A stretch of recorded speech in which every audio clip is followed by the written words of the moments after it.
This is an ABC News special report. Now reporting, David Muir. Good afternoon. We're coming on the air because President Biden is about to give a major address on the world stage, speaking at the NATO summit in Lithuania. The central issue, of course, of this week's summit, focusing on the war in Ukraine and expanding the NATO alliance. The president will be rallying global support for Ukraine, which has now been at war for more than 500 days since the Russian invasion. President Biden meeting with Ukraine's President Zelenskyy today, their fourth meeting since the war began. President Biden reassuring him of America's unwavering support. Zelenskyy, as you know, we reported here, venting his frustrations before arriving at the summit, calling it, quote, absurd that Ukraine had not been given a timeline to join NATO.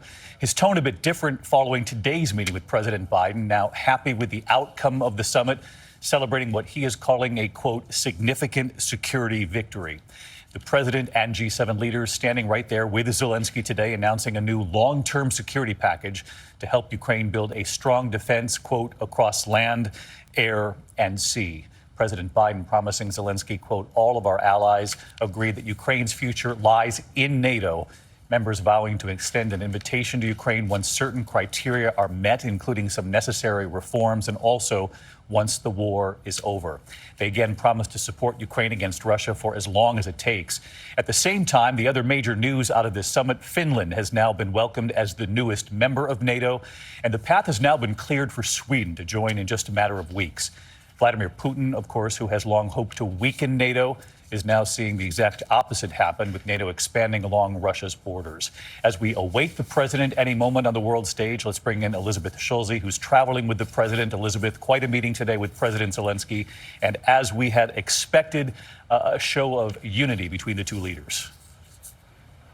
And David, both President Zelenskyy and President Biden made a point to say that that meeting that they held here was a success after that initial criticism from Zelenskyy that NATO was not doing enough to promise a path for Ukraine. Ultimately, both leaders came out and said they are closer than ever. And that really will be the theme of the president's speech here. He wants to show that NATO is strong and united, that he has rallied America's allies around support for Ukraine in the fight against Russia, pledging these new military and economic support. And really, David, you can feel the sense of solidarity here. We are in Vilnius, Lithuania. This is hundreds of miles within the battlefield of Ukraine. And the president is really using this forum to show support among the citizens here. He's speaking at a university, students. He's trying to seek the support that is here to take that on the world stage and bring his message to those listening to this speech here, David. Elizabeth, also well aware that the race for the White House well underway back here in the U.S. and also signaling that the support for Ukraine will continue, certainly under his watch. No question about it. And the undertone of this is political for the president. A key cornerstone of his reelection bid is that he has stabilized America's alliances. He has brought countries together in a predictable way. He has initiated this cooperation that the president said did not exist before he came back. And of course, subtly criticizing his predecessor, former President Trump, for some of the unpredictability and the criticism that Trump had of the NATO alliance itself. So, of course, the president here using this world stage to also speak on the domestic front, to talk about how he should be the choice. And when we heard his meeting with Zelenskyy today, how the president said, I'm going to be here for a while. You should expect the U.S. will be here for a while. That's not, of course, the fact that he's hoping to be elected again, David. Elizabeth Schulze, stay with us here as we continue our live coverage. The president expected to speak in Lithuania at any moment after meeting with Ukraine's President Zelenskyy. Of course, the NATO summit underway, that alliance stronger than it would appear to have been in recent years. And of course, as Elizabeth alluded to there, the president trying to draw a real contrast between the tightening relationships between these countries versus what he believes this country saw during President Trump's term. I want to bring in our chief global affairs anchor, Martha Raddatz, with me to watch this speech. And we'll get from Martha after the president is done, because she, of course, interviewed President Zelenskyy in Ukraine just a couple of days ago. But we're watching President Biden approach the podium. Martha, we'll watch together and we'll hear from her in just a moment. Let's listen to the president in Lithuania. Lithuania! As my mother would say, God love you, no seats, holy mackerel. It's good to be back in Vilnius, a nation and a region that knows better than anyone the transformational power of freedom. You know, who showed the world that the strength of a people united cannot be denied. And together with your brothers and sisters in Estonia and Latvia, you helped end the era of division through the power of connection. The Baltic Way, not the Berlin Wall, became the symbol for Europe's future. And later, when the Soviet tanks sought once more to deny your independence, the people of Vilnius said no, no, no, no. And in January of 1991, tens of thousands of citizens, unarmed and unyielding, came of their own accord, standing as one to protect the TV tower, to shield the Supreme Council, and defend freedom.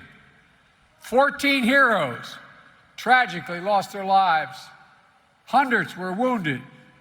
But the whole world saw that decades of oppression had done nothing to dim the flame of liberty in this country. I mean it. It's consequential. The light of Lithuania, you kept it strong, you kept it bright, and you kept the light shining. Here in Vilnius and in Washington, D.C., where the yellow, green, and red of your flag flew every day, this past year, we've celebrated 100 years of unbroken diplomatic relationship between the United States and the Baltic states.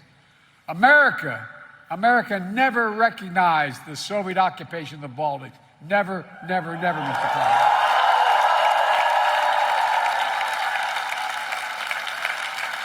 And besides, you got a great president. Stand up. No, stand up.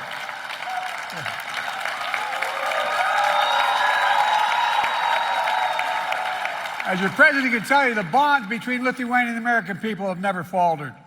And just 7 months after the bloody January crackdown, the first foreign visitor to have their passport stamped here in Lithuania with visas to this new reborn state were a plane load of Lithuanian Americans from Chicago, Illinois.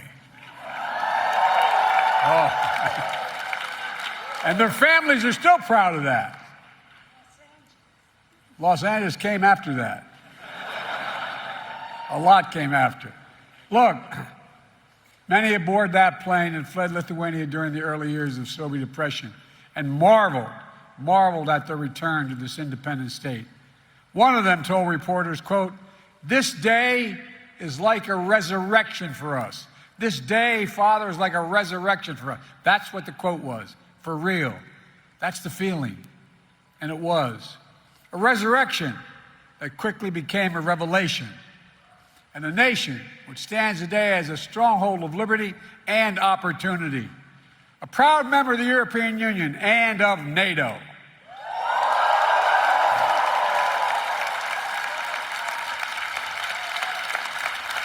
I had the great honor as United States Senator of championing Lithuania and other Baltic states to join NATO in 2004.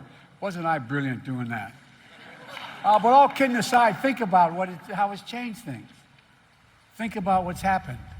Now, over the last few days, as President of the United States, I had the honor of participating in a historic NATO summit hosted by Lithuania, where we welcomed NATO's newest ally, Finland, and reached agreement to bring Sweden into the alliance as soon as possible.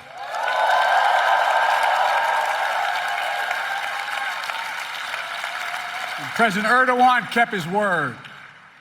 We've witnessed your historic journey, and I'm proud to call Lithuania friend, partner, and ally.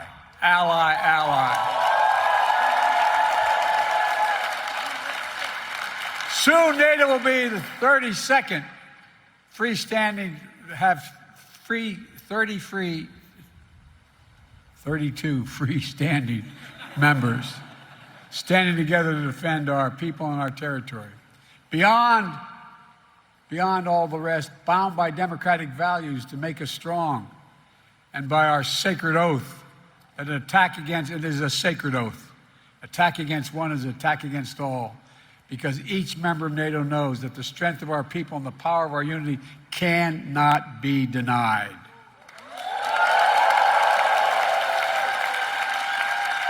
If I sound optimistic, it's because I am. Today, our alliance remains a bulwark of global security and stability, as it's been for more than 7 decades. NATO is stronger, more energized, and yes, more united than ever in its history.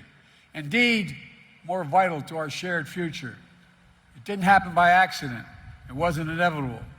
When Putin and his craven lust for land and power unleashed his brutal war on Ukraine, he was betting NATO would break apart. He was betting NATO would break. He thought our unity would shatter at the first testing. He thought democratic leaders would be weak, but he thought wrong. Faced with the threat,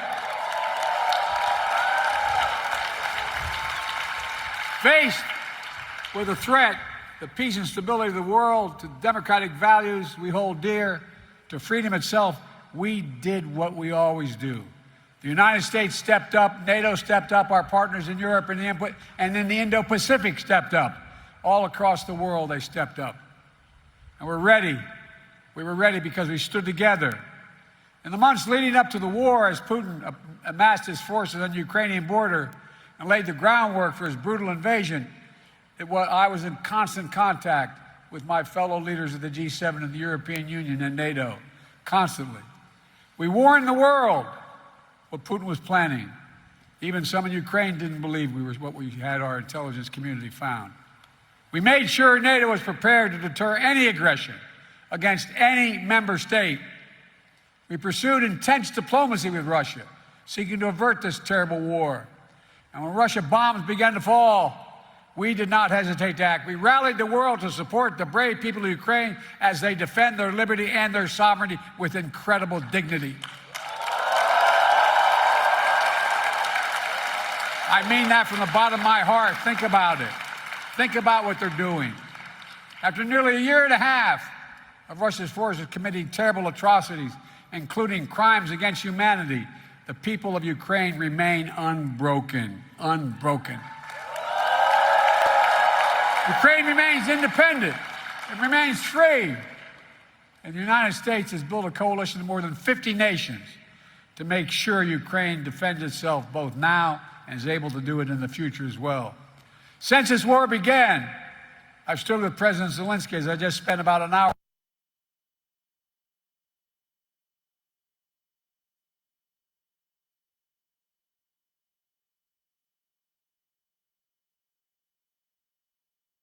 We will not waver.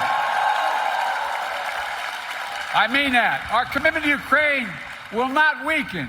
We will stand for liberty and freedom today, tomorrow, and for as long as it takes.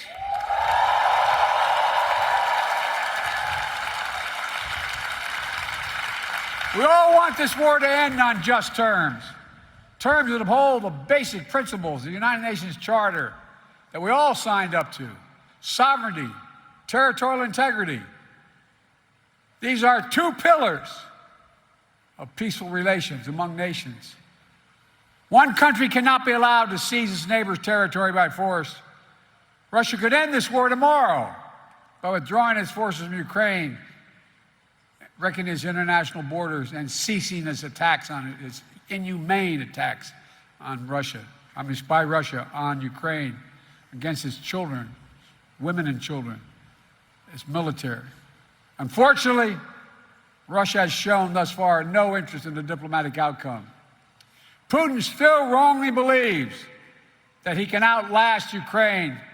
He can't believe it's their land, their country, and their future. And even after all this time, Putin still doubts our staying power. He's still making a bad bet that the conviction and the unity among the United States and our allies and partners will break down. He still doesn't understand that our commitment, our values, our freedom is something he can never, never, ever, ever walk away from. It's who we are. I mean, it's who we are. It's who we are. Throughout this horrific war, the people of Lithuania, together with our Baltic brethren, have been among the most fierce champions of Ukraine's right to a future of its own choosing, one that is free, because you lived so long with freedom denied. Many of you who are older know better than anyone how precious the right to determine your own future is. Precious to people everywhere, everywhere. Not just in Ukraine, but Belarus, Moldova, Georgia. and all the places around the world where people continue to fight to make their voices heard. So my message to all of you united is keep it up, keep it going. Keep reminding the world of hope that Lithuania embodies, and that's what you embody, hope in this country. Oh, I really mean it. I'm not joking. I mean this sincerely. We must never forget how much this matters, and never, never give up on a better tomorrow. The defense of freedom is not the work of a day or a year. It's the calling of our lifetime, of all time. We are steeled for the struggle ahead. Our unity will not falter, I promise you. Folks, as I look around the world today at a moment of war and peril, a moment of competition and uncertainty, I also see a moment of unprecedented opportunity. Unprecedented opportunity. Opportunity to make real strides toward a world of greater peace and greater prosperity, liberty and dignity, equal justice under the law, human rights and fundamental freedoms, which are the blessing and birthright of all of humanity. That is the world the United States is working toward. And it's one we'll only reach if we do it together. And I mean together. We need to take the same spirit of unity, common purpose, determination that we've demonstrated in our response to Russian aggression in Ukraine and bring more partners along as we continue working to build a world we want to live in and a world we want for our children. My friends, at the most fundamental level, we face a choice. It's not hyperbole, we face a choice. A choice between a world defined by coercion and exploitation, where might makes right, or a world where we recognize that our own success is bound to the success of others. When others do better, we do better as well. Where we understand that the challenges we face today, from the existential threat of climate change to building a global economy where no one gets left behind, are too great for any one nation to solve on their own. And that, to achieve our goals and meet the challenges of this age, we have to work together. And I mean this sincerely, the world's changing. We have a chance to change the dynamic. That's why I've been so focused as president on rebuilding and revitalizing the alliances that are the cornerstone of American leadership in the world. These past years, we brought the transatlantic partnership to new heights, reaffirming the importance of the relationship between Europe and the United States as an anchor to global stability. The idea that the United States could prosper without a secure Europe is not reasonable. We've also elevated it, it really isn't, not a joke.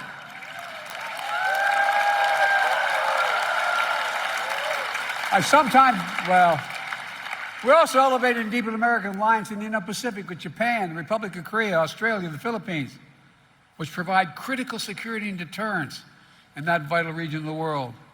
Through our Quad partnership, it's a fancy way of saying our partnership with Australia, India, Japan, and the United States, we're bringing major democracies of the region together to cooperate, keeping the Indo-Pacific free and open, prosperous, and secure.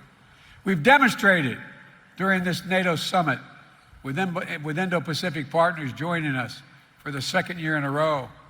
We're working to deepen connections between the Atlantic and Pacific democracies so that we can better work together toward the shared values we all seek.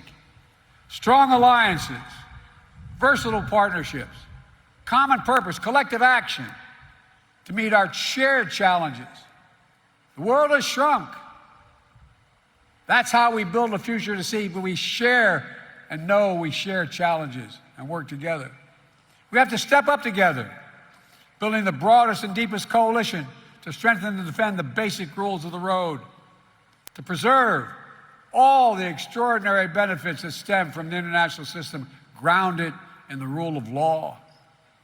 We have to come together to protect rights and freedoms, to underwrite the flow of ideas and commerce, and which have enabled decades of global growth.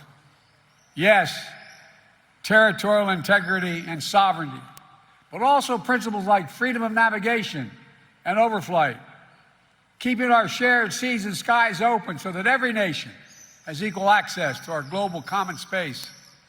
And as we continue to explore this age of new possibilities, an age enabled by rapid advances in innovation. We have to stand together to ensure that the common spaces of our future reflect our highest aspirations for ourselves and for others. As my dad would say, that everybody is treated with some dignity. So that artificial intelligence, engineering, biology, and other engineering emerging technologies are not made into weapons of oppression, but rather are used as tools of opportunity. Working with our allies and partners to build a supply chains that are more resilient, more secure, so we never again face a situation like we had during the pandemic, where we couldn't get critical goods we needed for our daily lives. You know, we all must summon the common will to actually address the existential threat of accelerating climate change. It's real. It's serious. We don't have a lot of time. It is the single greatest threat to humanity. It's only by working together that we'll prevent the worst consequences of climate change from ravaging our future and that of our children and grandchildren. We also have to recognize our shared responsibility to help unlock the enormous potential that exists in low and middle income companies around the world. Not out of charity, but because it's in our own self-interest. We all benefit when more partners stand together working towards shared goals. We all benefit when people are healthier and more prosperous. And that's not, again, hyperbole, it's true. We all benefit when more entrepreneurs and innovators are able to pursue their dreams for a better tomorrow. You know, so we need to update our tool set to better address the needs of today in this interconnected world. A world where climate disasters, pandemics, conflicts, spill over borders, make it harder to address the challenges of poverty and instability that hold so many people back. That's why the United States is leading an effort to transform the multilateral development banks, like the World Bank, help them better address the global challenges while enhancing their core mission of reducing poverty and boost shared prosperity. We're all working together with our partners in the G7 to address the enormous needs for high standard infrastructure around the world, especially in low and middle income countries in Africa, Latin America, and Southeast Asia. It's a statement about the world we want to build together. Ladies and gentlemen, we stand at an inflection point in history, where the choices we make now are going to shape the direction of our world for decades to come. The world has changed. Will we turn back naked, unchecked aggression today to deter other world would-be aggressors tomorrow? Will we staunch the climate crisis before it's too late? Will we harness the new technologies to advance freedom, or will we diminish it? Will we advance opportunity in more places or allow instability and inequality to persist? How we answer these essential questions is literally going to determine the kind of future our children and grandchildren have. And again, that's not an exaggeration. It's a fact. It's going to take all of us. All of us. I believe that with ambition, with confidence in ourselves and one another, with nations working together for common cause, we can answer these questions. We can ensure the vision we share and the freedoms we cherish are not just empty words in a troubled time, but a roadmap. I mean this literally, a roadmap, a plan of urgent action toward a future we can reach if we work together. Folks, the road that lies before us is hard. It will challenge us, summon the best of ourselves, to hold faith in one another, and never give up, never lose hope, never. Every day we have to make the choice. Every day we must summon the strength to stand for what is right, to stand for what is true, to stand for freedom, to stand together. That, my friends, is the lesson we learn from history and the history of Lithuania's story. You know, it's a lesson we see demonstrated each day, and it will determine what the Ukraine looks like. And it's how we're going to work, how we rewrite the future of peace and hope, justice and light, liberty, possibilities for everyone, everywhere. Folks, some have heard me say to my country many times, never, ever in my entire career been more optimistic about the prospects of the future. Never, never. So let me just say thank you for taking the time to be here to listen. God bless you all, and may God protect the freedoms of the protectors of freedom in Ukraine, here, and every nation in the world, everywhere. God protect our troops. Thank you, thank you, thank you. To a cheering crowd in Vilnius, Lithuania, President Biden addressing the people gathered there and, of course, the NATO alliance. After days of meetings, he met today with President Zelenskyy of Ukraine. You heard him in that speech there say the U.S. will stand with Ukraine, NATO will stand with Ukraine for as long as it takes, that Russia could end this war tomorrow. He said, as we expected he would, that during his presidency, it's been a focus of his, the unity, the coalition, the alliance with Europe, saying we could not forge ahead if we did it alone. He said the choices we make now will shape our future for decades to come. And again, as we have so often heard from this president, making the case that the world is at an inflection point on so many issues, not just Ukraine, the war, the invasion by Russia, but climate change, technology, the challenges of artificial intelligence. As I mentioned, Martha Raddatz watching this with me. And Martha, you interviewed President Zelenskyy in recent days and top commanders. What do you make of what you heard? Well, just 1 week ago today, David, and much as he did with you when you interviewed President Zelenskyy, he walks a fine line. He is so grateful to the United States and allies, but he wants more. He wants that NATO membership. And when I talked to him a week ago, he said what he wanted was clear security guarantees for the time leading to our membership in NATO. He clearly feels good about that, although there is no specific timeline. He feels he got the security guarantees he needs. He said he was going to go to Vilnius and do a lot of work. Clearly, that work paid off, David. Martha Raddatz watching this right along with us here. Martha, thank you. One last check-in here with James Longman, our foreign correspondent inside Ukraine. And James, more than 500 days into this war, as Martha just said, President Zelenskyy looking for security assurances during this NATO summit, and that's what he got. Yeah, David, and when you're here, when you go down to near the front line, as we did today, every soldier, every civilian hiding in their basement from the bombs, every little old lady you meet out in the street going to get her groceries, they all say the same thing. They want more ammunition, more resources, more weapons. And I think they heard a few days ago when President Biden said that Ukraine wasn't ready for NATO membership. That was heard here in Ukraine, and there was real worry about that. And we saw President Zelenskyy with that message just before he went to Vilnius, really angry at the idea that perhaps they weren't going to get these promises, worried about a repeat of 2008, where Ukraine and Georgia were both promised, but without those security guarantees that Martha mentioned. Well, today it feels like that happened for Ukraine. The next step is to put all that in place for Ukraine to start to reap the rewards of NATO membership in all but name. And it feels like today, looking at President Zelenskyy and his manner on stage when he was taking questions from other journalists, it feels like his nerves have been put to rest. David? James Longman, inside Ukraine. James, thanks to you and the team there, and our thanks to Martha Raddatz, Elizabeth Schulze traveling with the president as well. Our coverage will continue on ABC News Live, abcnews.com, and of course, I'll be back with the entire team a little later today for World News Tonight. I'll see you then. I'm David Muir in New York. Until then, good day. This has been a special report from ABC News.